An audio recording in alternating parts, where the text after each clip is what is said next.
to be in person at the park. I think the kids have a challenge with soccer afterwards if it's not pouring rain, but I think it's going to be pretty good. So I got a wager on the parents. Dad's going to kick butt. Since our arrival here in Edmonton, Lisa and I have been talking all about family and how family needs to be the primary focus for us as Christians. Family of believers, right? When we talk about the family, we also need to remember that there's a father in the family. And the father is the head. The father is the kind of the glue that binds everything together. Well, the mother is more of the glue that binds everything together. But I was thinking about it as I talked to one brother the other day, and I said, the difficulty, he said, is our view of family. Often our view of family is a little bit skewed. Yeah. And I said, it's true. It's true. A dysfunctional family is probably the norm in 2022. I don't know about you, but take me for example. Dysfunction was the norm for me. I grew up in a family. My parents were divorced when I was 8. So my dad, if you didn't know, I love my dad dearly. I baptized my dad in 2003. 1 month before he passed away, actually. He had a football-sized tumor in his abdomen. Ouch. And he passed away in 2003. I love him dearly. My dad was an alcoholic. So I grew up in a fairly dysfunctional family. I didn't know what to expect when I come home. You know, I had found my father passed out on the floor with a burnt cigarette in the floor, you know, just waiting for the house to burn down. So dysfunctionality I can remember. So I really struggled with an idea of a father. I struggled with this temptation for feeling abandoned, because I did. I struggled with it. I struggled with it in my relationship with God, because I felt like, because of my father's relationship with me, I was afraid that God wouldn't accept me, or God wouldn't love me, or God would leave me at some point in time. That's not what we read in the Bible. You might think, Chris, just read the Bible. Yeah, but wait a second. I have this baggage that I'm carrying about, you know, how I've lived my life. And so when Lisa and I talk about family, we kind of jump to the end of the story saying, yeah, okay, it's family. It's what you read in the Bible. But I know that all of us, in some form or another, have issues that we deal with when it comes to family. So how do we overcome that? Tell us, because bro. It's tough. But if you're a father, how many fathers are here today? When your wife first told you she was pregnant, how did you feel? Did you feel excited? Yeah. Did you feel nervous? I know I did. Yeah. But we have these feelings, and how we interact as a father. I remember thinking to myself, I never want to be like my father. Welcome to the story when you start acting like your father. Yeah. I love, thank you, Logan, for that image of Colin getting up and trying to repair the tent. That's fantastic. But I can imagine, Colin, that your dad did the exact same thing. You know, willing to get out there and repair everything. And we are exactly like the generation that came before us. It's crazy. But we hope that we can teach our kids to be godly. I remember praying, I want my kids to become disciples, to become Christians. Yeah. We hope that we're going to mold them and form them as individuals who are upright and giving and kind and generous. And we want the best for our children. But it's a scary task. Yeah. It's not just about, and here's where I fell into a bit of a trap. It's not just about meeting the physical needs. Because that, honestly, guys, is pretty easy. I go to work, I bring the bread and butter home, and you just need to be grateful, kids. I mean, frankly, that's easy. We have to get away from this mentality of, hey, I'm not a boomer. That's exactly what the generation before us did, was we supply the physical needs of the family. Suck it up. But that's, again, it's a dysfunctional view of family. So how do we get that view of family that's right? It's not providing just for the needs. it's more than that. So how do we change our mentality? And that's why I'm going to read the passage. But I got, I think, 4 characteristics of a good father that we could try to implement. And as we read through this next story, you're going to see that show up. But a godly father is one who imparts wisdom on his children. So how do you do that, imparting wisdom? And it's tough. It's tough. You know, it's not just do this, don't do that. Because it doesn't work on a day-to-day life, does it? No. It's not a list of do's and don'ts. It's imparting wisdom. You want them to make the best choices they possibly can. But think about it. When your children fall, how do you feel? Right. Lisa and I went through a tough time with one of our children. I won't say who it was because he's here to. No, I'm kidding. I won't say who's, but one of our children went through a really, really tough time. We can talk about it afterwards if you want. And my first reaction is, where did I fail? I didn't look at how she Or he messed up.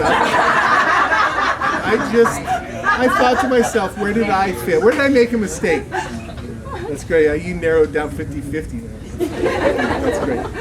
But Deuteronomy 6 says that the parent is to impart wisdom to their children. Yeah. And talk about God's truth as they rise, they sit at home, they travel on the road, and they lie down. We want to impart God's wisdom. So how do we do that? Is it just like throw a couple pennies in the pot and hope for the best? No, it's sitting down and teaching them and sharing. We had an interesting discussion with the campus 2 weeks ago, I think it was, and it was a great talk. We talked about evangelism. Oh, that's one of the taboos not to talk about, isn't it?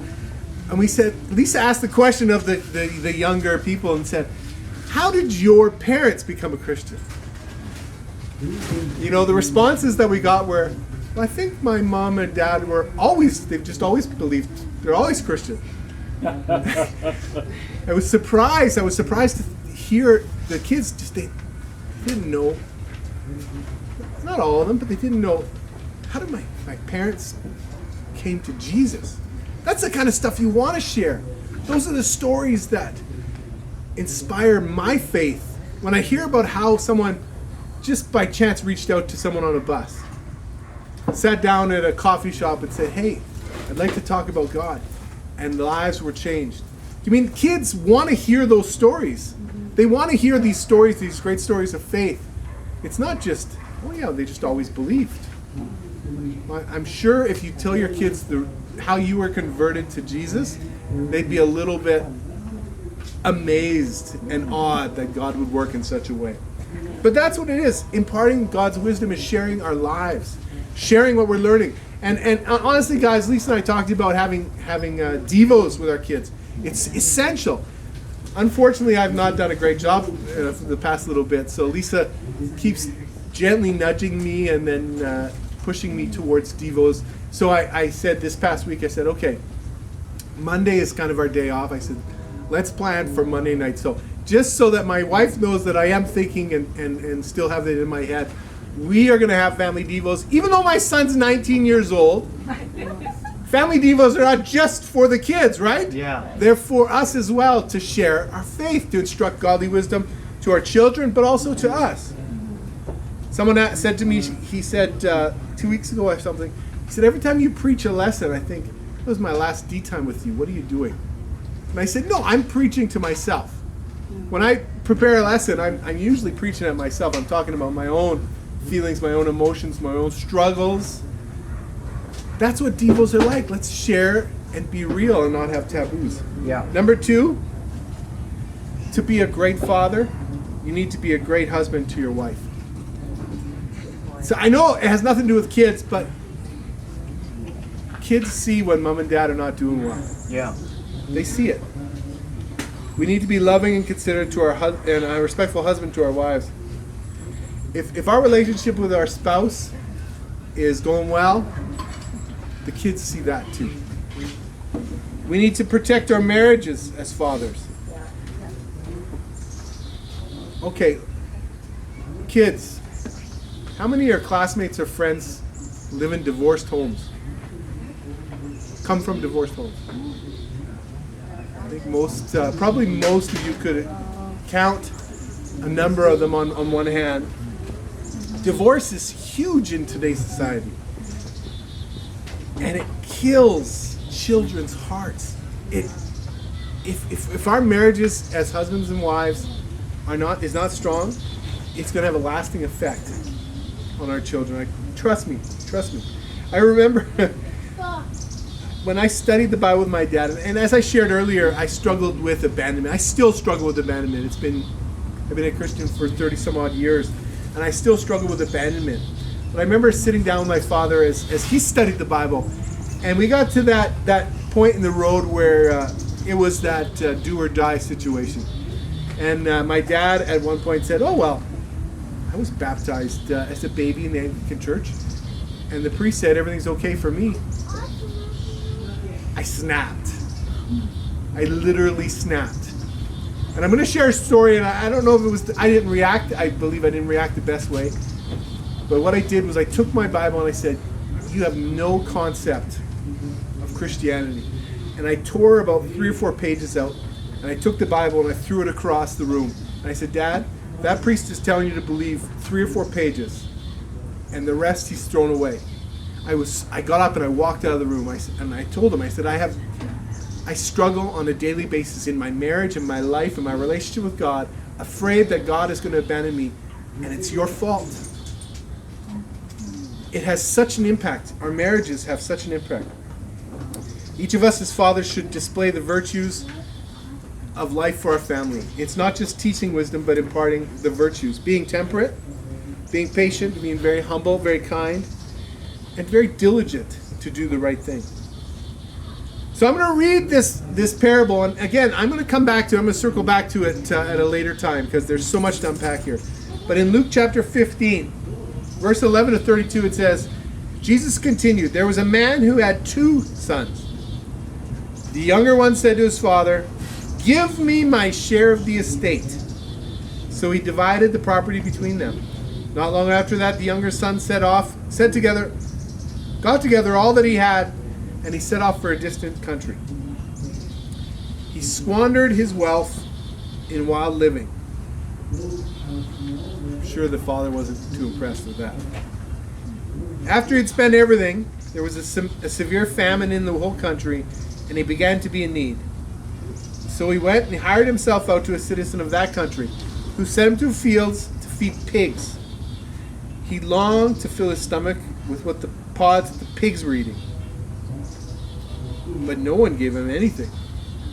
He longed to eat pigs' food, and people wouldn't even give him that. When he came to his senses, he said, 'How many of my father's hired servants have food to spare, and here I am starving to death. I will set out and go back to my father and say to him, Father, I have sinned against heaven and against you. I am no longer worthy to be called your son. Make me like your servants.' So he got up, went to his father, and while he was still a long way off," I love this image, "his father saw him and was filled with compassion for him. He ran to his son, threw his arms around him, and kissed him. The son said to him, Father, I have sinned against heaven and against you. I am no longer worthy to be called your son." He didn't even get a chance to finish his phrase.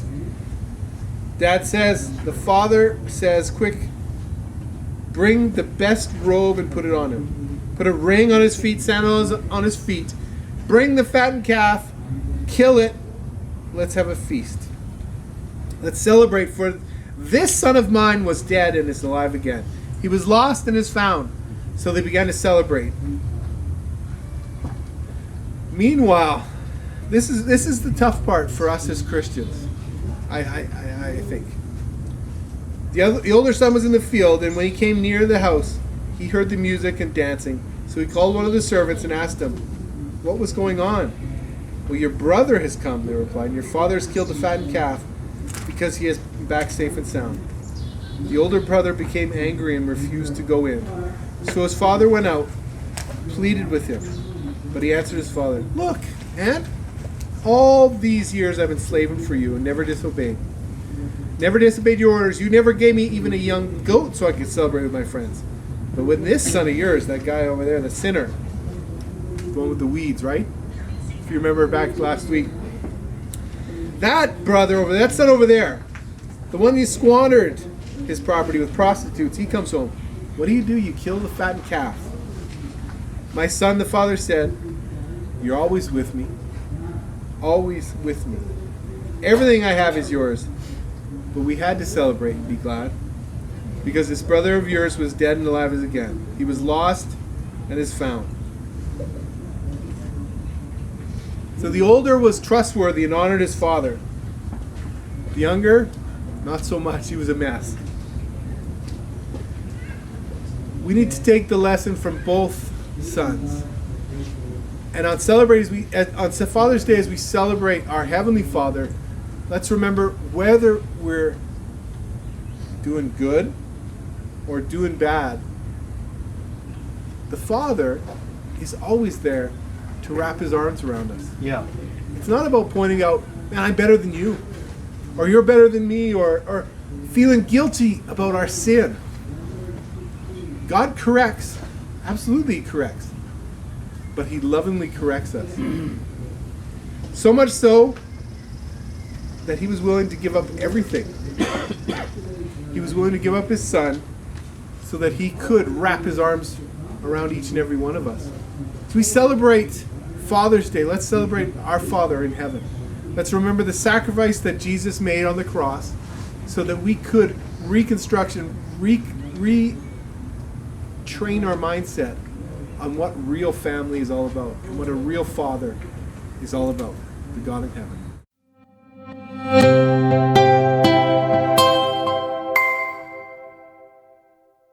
I need help, so I'm down on my knees asking for forgiveness. Yeah, you're the light in the dark, and I'm sitting in my darkest part.